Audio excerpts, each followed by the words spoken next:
Greetings guys, gals, non-binary pals, and welcome back to another video. I hope that you are well and I hope that you are fighting, because there is a lot to be fighting for. As usual, there will be a link in the description to the page on my website with a bunch of petitions, donations, emails to send to MPs, etc, etc. Now, something that you probably all know about me is that I am mentally ill. I have many mental illnesses, but the one I get asked about the most is borderline personality disorder, or BPD. And that's because a lot of you seem to also have BPD, so I get asked all the time to make a video about it, to talk about it, and I never really feel completely comfortable because I always feel like I'm speaking on behalf of other people, because I know that we all have different experiences with BPD, we all experience symptoms differently, we all go through it differently. And I spend a lot of time invalidating myself and my experiences and feeling like I'm not able to talk about it. So the way I'm going to be doing this video is I'm going to be watching BPD TikToks and sharing sort of my thoughts on those and how I relate to them, in sort of hopes of raising awareness for BPD and what it actually looks like, and also hopefully validating some of you who struggle with it or think that you might. So I will also preface this with a potential trigger warning. I'm obviously going to be talking about BPD. I personally will not include anything that I found triggering, and I will try not to have any conversation that I think will be triggering in any way at all. But if you are easily triggered by just talking about it, then click off and I shall see you again next time. Otherwise, let's get into it and watch some of these TikToks, which feel like personal attacks.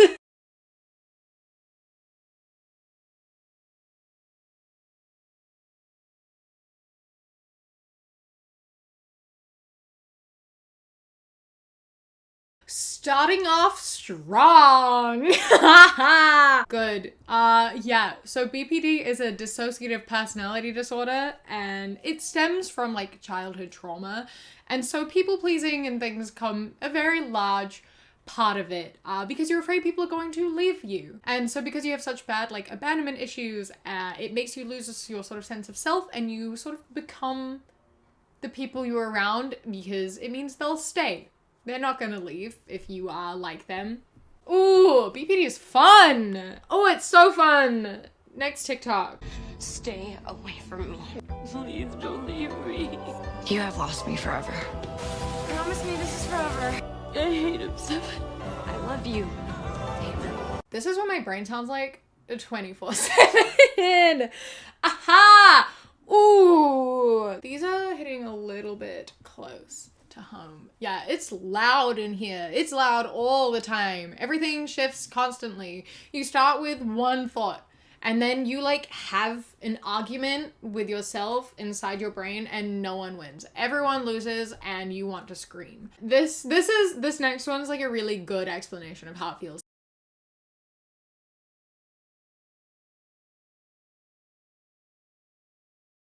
Yeah, so the way I explain BPD to people when I'm having episode is that it feels like I'm being ripped in half from the inside out. There's like me, which is like myself, how I sort of appear to people, to you, like kind and caring and wanting the best out of life and like ambitious and things like that. But then there's this other part that is the complete opposite of that and just hates everything and is just literal anxiety and depression and every bad, awful thing. And I am both of these things, but I'm usually at the forefront. But then sometimes this other, like, as they've put it, like soul is like, no, fuck you, it's my turn. And then it's this internal awful battle where you don't know which is you. Like, you're aware that it's happening, but it's like a constant push and pull where it feels like you're being like ripped in half. And the only way I just always just want to leave my body. My body doesn't feel like mine anymore, and I would like to leave it. I don't want it. And that can last anywhere from a few hours to a few days. And it's just not fun, really. And it leads to like impulsive behavior. Yeah, it's really hard to sort of find your sense of self. And a lot of the time you're very aware that it's happening, but you can't really do anything about it. You just have to sit with it and ride the wave. And I have that there because I did DBT therapy as a teenager, which is specialized for borderline personality disorder. That's what it was designed for, which is all about mindfulness and how to deal with triggers and impulsive behavior and just the loudness of it. And the main overall thing of it is ride the wave, where there's like nothing you can do. You can't fight it. You just have to endure it, and it will end. There are highs and there are lows, and you just have to sit with it. And that is something that is really, really hard, but it is doable. You are able to withhold yourself and control it somewhat. It still hurts and it's really, really hard. Therapy helps a lot. If you do struggle and you are able to get therapy, please do. And I highly, highly recommend requesting DBT therapy, because DBT therapy like changed my life.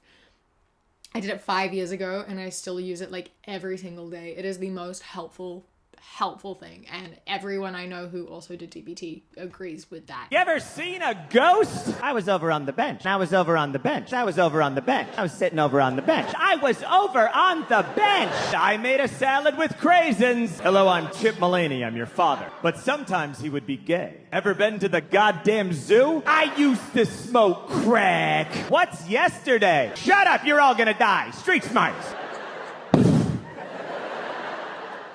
Boom, orange juice. That's life. Now I've thrown him off his rhythm. Give us some money! Stay down on the ground. Stay down on the ground, you motherfucker. Do my friends hate me, or do I just need to go to sleep? But why don't we just tell our relatives that I'm a 4-year-old boy? Hey, do you want me to kill that guy for you? I am now gross. And what's this?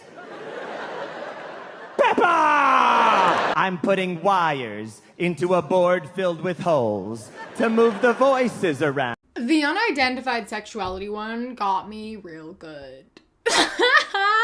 I felt really personally called out by that one. I did not know that was a thing, and I felt really called out when I saw that. It upset me. I learn things about myself and my disorders constantly, and it's both very validating and very upsetting. But to that whole thing, you got it pretty spot on. It's this thing, right? We're watching stuff like this. It's kind of like upsetting in the way of like, I can't believe people live with this, but at the same time, it's also really validating to know that you're normal. You know what I mean? Having this like shit in your head constantly makes you feel like you are the only one, and it's really hard and it is really isolating, and that is a big thing with mental illness, right? Is you feel so isolated, and seeing other people talking about their experiences and what they go through and sharing symptoms with you makes you feel a lot less isolated, and you feel understood. And it also breaks your heart because you know how hard it is, and knowing that other people also have to experience that is really sad. Because as glad as I am as that I'm not alone and that other people understand, I'm also really upset that other people understand. You know what I mean? No one should have to go through it. It's fucking awful.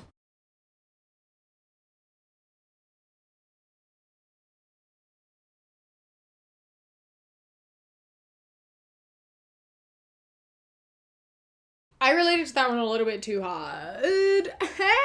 I do that. Ooh. That one hit a little bit hard. I'm not gonna lie to you. You know what? It is this thing, right? I mask it so do I though? No, I don't think I do. I don't think I do. There were some TikToks that I did want to talk about that I didn't save because they were invalidating and upsetting and like stigmatizing, and I just want to talk about those real quick. And that is, there are a bunch of like BPD TikToks and people talking about BPD where they, like they snap, they split, which means basically your favorite person or someone that you really, really love, you decide that you like hate them. And I don't really know how to explain that other than like you feel like everyone is against you, and you go through these like episodes where someone will like change their tone slightly, do something slightly differently, and you are convinced that they hate you, and you kind of snap. Sometimes you snap, and a lot of people end up like going off at people and just saying really awful things and being like abusive towards someone. And I saw a bunch of TikToks about this, and kind of like some people were like laughing at it, being like, lol, last episode, or saying that it's like normal to do, and like being like, it's okay, it's normal, we can't help it. And I understand that. I understand where you're coming from, because this is something that I struggle with a lot as well, is snapping, it's going off, it's saying way too much, and like over talking and then trying to take it back, and then getting anxious and talking yourself in circles and ending up hurting people. It's really, really easy to do. And it is something that a lot of people struggle with. But saying that you can't help but hurt and abuse people isn't okay. That's when you do need to step out and talk about it and figure it out and go to therapy. You need to be able to stop yourself from taking it out on other people, because that's how people end up with BPD in the first place, right? Like, I saw some TikToks of people with parents who have BPD and how their parents were, like, you know, abusing them because of that. And then the comments were like, not everyone with BPD is like this, I would never. Which, same, obviously. And that's true. If you have untreated BPD, you are most definitely going to hurt people. My mom has untreated BPD, and that was really, really hard growing up. It was really hard. And obviously, because I have BPD, which is a childhood trauma personality disorder, but I have had that experience, and I have gone to therapy, and I've received the help and the skills that I need in order to stop myself from doing that. I don't really know how else to explain it. All I'm saying is that BPD is a reason, but it's not an excuse. You can't continue to hurt people and say, it's fine, I have BPD. You can't do that, and you can't expect people to stay if you do. And that's a frustrating thing, because obviously BPD is an abandonment disorder, and you already know, and you tell yourself once you do that they are going to leave, and then they do, and it reinforces it, and it's a cycle, and it's awful, and I know, and I have been there. You need to breathe. I'm not a therapist, obviously, but I have spent a lot of time in therapy, and we just shouldn't be hurting other people. And I know that it's really hard, and I know it's easier said than done.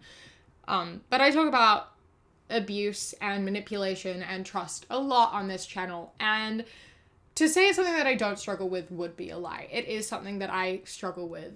BPD often does come with being like manipulative and over possessive and jealous, and those are very big traits of BPD, and it is something that I have had to consciously work on for years. And I think it is something that I still struggle with as like thoughts wise, but not actions wise. I struggle in other ways actions wise, but hurting people is something that I have put a lot of effort into, because that's not something that I want to do. And I don't think I hurt people. I can be overwhelming to people because I have like a full brain, but you have to learn to communicate and talk about it and say what you're going through and explain your episode and the emotions and why you're feeling them. My advice for when you want to send a million messages to someone is go into the notes app on your phone and type it all as notes instead, and don't actually send it. Just send it to yourself, type it all out, do that. Then you're not sending it, then you're not hurting anyone, but you are still saying it. And sometimes that is all you need. Or explain what you're experiencing. Explain the emotions and where they are coming from. It's that thing of you are self-aware that you're doing it, and you know that you are hurting them, and you know what you're saying and that you shouldn't be saying it, but you can't like stop. And I understand that. So it's a tricky one. It's a tricky one. I need to stop trying to therapize you. I am not a therapist.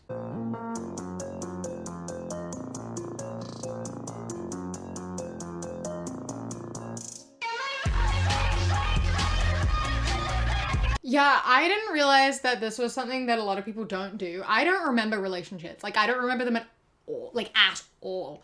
My first relationship I was in for 2.5 years, and I understandably don't really remember that one because it was, like, traumatic. So obviously I don't remember that relationship very much, other than when I have, like, PTSD flashbacks or something triggers it. Then I remember, like, pieces because it's triggering, that's what PTSD is. But the other 2 long-term relationships I've been in, nothing, blank. I do not remember them.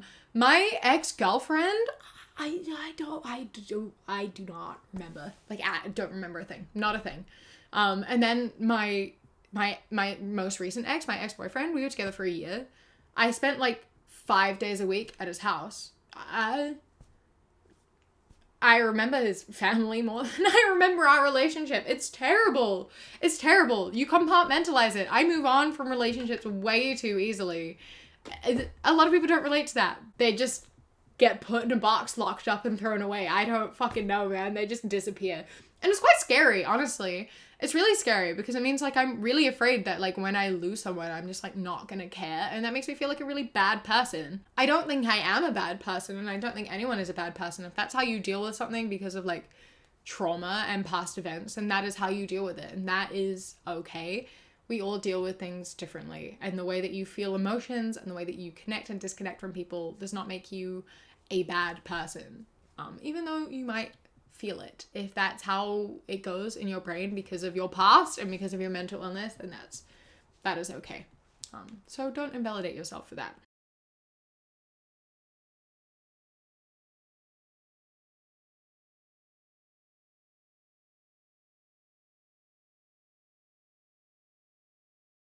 Yeah, and see, this falls into like the overmessaging thing, at least for me anyway. I'll like say a few things, and then if they don't reply to that, or they don't reply in the exact way that I want them to, I like freak out. And then we'll send like 3 million messages of me like apologizing, and then being like, wait, no, I shouldn't be apologizing. Wait, no, why am I saying, wait. And it's just a little bit of a lot. And it's really hard to stop once you start. You start apologizing and saying shit, and you can't stop. It's really difficult. You put your phone down and it just like gives you a headache. My advice for moments like that is to turn your phone off and like put it across the room and then go sit with your friend. And although it makes you want to scream, that's really the advice I have for that. I know that's something that a lot of people struggle with when you just want to keep messaging because you have anxiety about how people react to things. Turn your phone off, put it away. Yeah, it's really easy to overthink people's reactions to what you're saying and what you're doing. And it's really difficult. It's really hard. And abandonment issues are fucking shit, man. Anyway, BPD is awful. If you know someone who has BPD, I hope this has sort of helped you get a little bit more of an insight as to why we may act the way that we do and how difficult it is being inside of our brains all the time. It is really hard. It does feel like you're being like ripped in half. But if you have BPD, there is medication for it. I take lamotrigine, which helps with the depressive episodes, and I do find genuinely it really helps me. And also therapy, like DBT therapy, is absolutely incredible, and just normal CBT therapy is also really helpful. I find having an outlet and just being able to talk really, really helps. Talking to someone who doesn't judge you and just like guides you. That's all therapy is, right? You talk to someone and they guide you to making the right choices and learning the best way to handle things. And you can learn skills to make it easier to not act on urges. There are skills that make it easier to withhold yourself and deal with emotions in a better way and be able to sit with them better and overcome them easier. There will be a time where there are more good days than bad days, even though sometimes it doesn't feel like it. The emotions don't go away, but they do get easier to manage. And I hope that that gives you enough hope and helps you make the decision to reach out for help, or at least talk about it and explain more of what you're feeling. I hope this was able to validate you. I'm really sorry if any of my like therapizing was invalidating at all. I don't intend to do that. It just kind of happens.